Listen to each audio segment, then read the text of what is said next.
Okay, we need to talk about the chicken in the room right away. You really can't avoid it. No.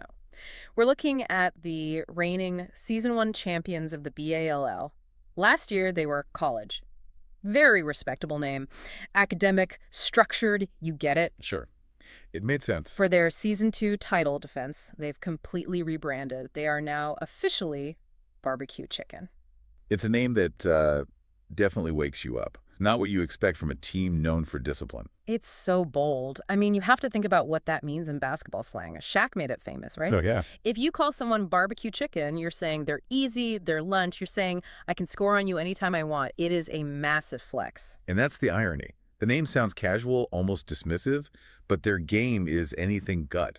It's predatory. Exactly. And looking at the notes here, that's the whole point. The name change really sets the stage for what we're digging into today. It's a signal. You go from college, which is all about structure, fundamentals, to barbecue chicken, which is pure swagger. It's a shift in mentality. And that is the core question for this deep dive. When you win a title, you get a giant target on your back. Everyone's coming for you. You're not the hunter anymore, you're the hunted. So, can a team built on perfect chemistry, on that college-style basketball, integrate new, wilder pieces and survive the heat of Season 2? That's the mission. We've got the scouting reports, the roster analysis. We need to figure out if they're about to cook the competition again or if they're the ones who are going to get burned. I see what you did there. All right, let's jump in. Segment 1, Championship DNA. Before we get to where they're going, we have to understand how they won. What defined that Season 1 run as college? Well, it wasn't just raw talent or athleticism.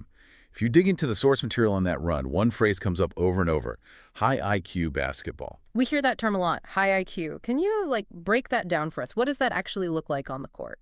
It's about predictability, but in a good way. It means I know exactly where you're going to be on the floor before you even get there. It's all about fundamentals and trusting the pass. The ball just doesn't stick in one person's hands. Right, that style where the ball moves faster than any player can. Pass, cut, layup. It's got to be so frustrating to defend. It is, because you can't just lock down one star player and stop the whole offense. You have to guard all 5 guys perfectly. They're constantly changing the angles on you, forcing the defense to rotate, and eventually someone makes a mistake. And that's how they won. They were disciplined. They didn't beat themselves. They just waited for you to make a mistake. But here's the catch for Season 2, and this is what makes it so interesting. That beautiful high IQ system, it's really fragile, isn't it? It is. It's like a house of cards in the best way. It needs every single player to be on the exact same wavelength. If one guy breaks that chain, if he decides to go hero ball and just dribbles the clock out, the whole system collapses. The spacing is gone, the rhythm is dead. And the other big thing is the secret's out. In Season 1, maybe teams underestimated them, thought they were just fundamental, not flashy. But now... Now everybody has the tape. They know the plays. that changes everything. It really does. The scouting is going to be way smarter. Teams know they have to disrupt their timing. You're going to see them get a lot more physical, bumping cutters, denying passes. You can't just be smarter anymore. You have to execute through all that friction. So the mental game is just as important. You have to stay smart while someone is literally shoving you. Let's talk about the guys who have to lead that charge. The engine and the anchor. We have to start with the captain, Armin Brown. Armin is the heartbeat. The reports all call him the floor general, the engine. He's the one controlling the tempo. In that high IQ system, he's the central processor. He decides when to push and when to slow it down and run a set play. I love watching players like that who just dictate the pace of the game. But the notes here suggest Season 2 is going to be a whole different world for him. It is. The outlook is clear. Defenses are going to be keying in on him from the jump. Last season, he had a little more room to operate. Now, he's the head of the snake. They're going to try and cut him off. So you're talking full court pressure. Traps as soon as he crosses half court. Absolutely. The blitz.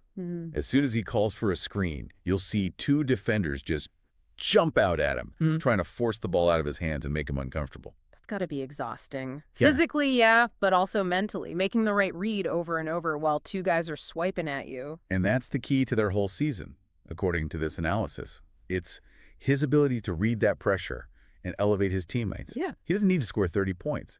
He needs to find the open man when the defense collapses on him. It's the classic quarterback problem. Okay, so let's flip to the other side of the ball. We have the engine, Armin, but then you've got the anchor. Let's talk about Chase Carstensen. Chase is the big man, the center. You need a guy like that to control the paint. His job is rim protection, rebounding, and just being a huge physical presence that makes guards think twice before they drive. He's the deterrent. Exactly. But there's a really specific, almost worrying note in here about him for season 2. It talks about a critical balance. Yep, the exact phrase is defend without fouling. That sounds simple, just don't foul. But for a big guy whose job is to protect the rim, that's incredibly hard, right? It's maybe the hardest skill for a big to learn. Think about it. A guard is driving at you full speed. Your job is to stand your ground and jump straight up. We call it verticality and absorb contact without slapping down with your arms. If you bring those arms down even an inch, it's a whistle. And if it's a whistle? Chase goes to the bench. And if Chase sits, the anchor is gone. The paint becomes a layup line. There's no one else on that roster who can do what he does physically inside. Yeah. So his availability is his most important ability. So he needs to be a wall, not a swinging gate. He has to be disciplined enough to alter shots without trying to swat every single one into the stands. Precisely. It's about being smart, not just aggressive. Okay, so we have the general, Armin, dealing with pressure, and the anchor, Chase, dealing with discipline. But a championship team isn't just 2 guys. Let's look at the supporting cast, starting with John Genus. John is called the two-way stabilizer. I love that term. It means he keeps the ship steady on both offense and defense. He plays physical D, makes smart reads. He doesn't disrupt the flow. Doesn't disrupt the flow is like the highest compliment in a system like this. But the notes here suggest there's a growth area for him. They want him to be a little more selfish. In a way, yeah. Yeah. The note is offensive assertiveness. See, if John is just a stabilizer, defenses can cheat off him to go double-team Armin. They'll basically dare John to beat them. Ah, so he has to make them pay for that. He has to. If John starts looking for a shot, attacking the defense when they close out on him, he becomes a serious matchup problem himself. He forces the defense to stay honest, which opens things back up for Arma. It's a paradox. To help the team, he has to think about himself a little more. That's the balance of a champion, knowing when to fit in and when to take over. Then there's Robert Sarmiento. The file says consistency and control. Robert's the perfect release valve for Armin.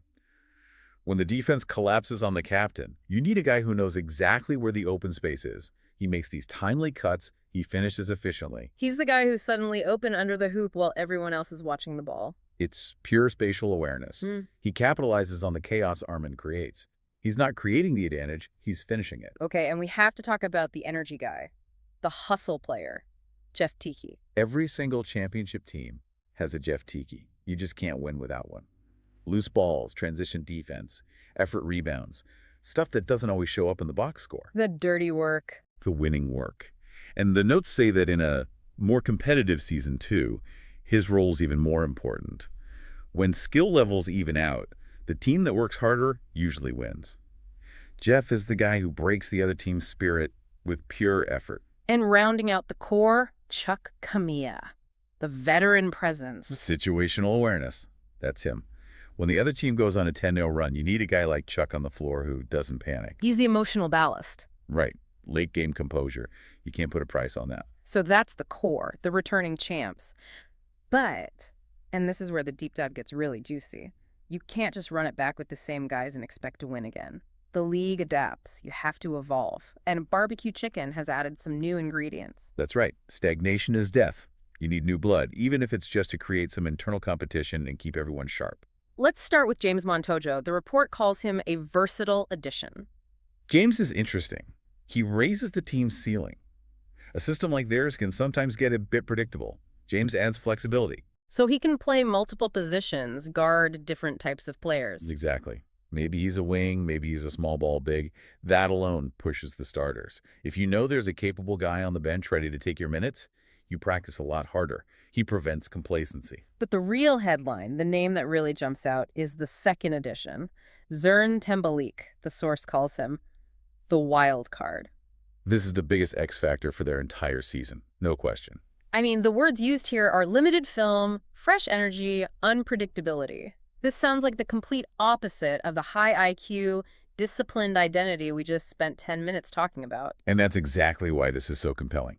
Zern is a double-edged sword. This is the classic team-building debate. Okay, let's have that debate then. What is the argument for throwing a wild card into such a stable system? The argument is surprise.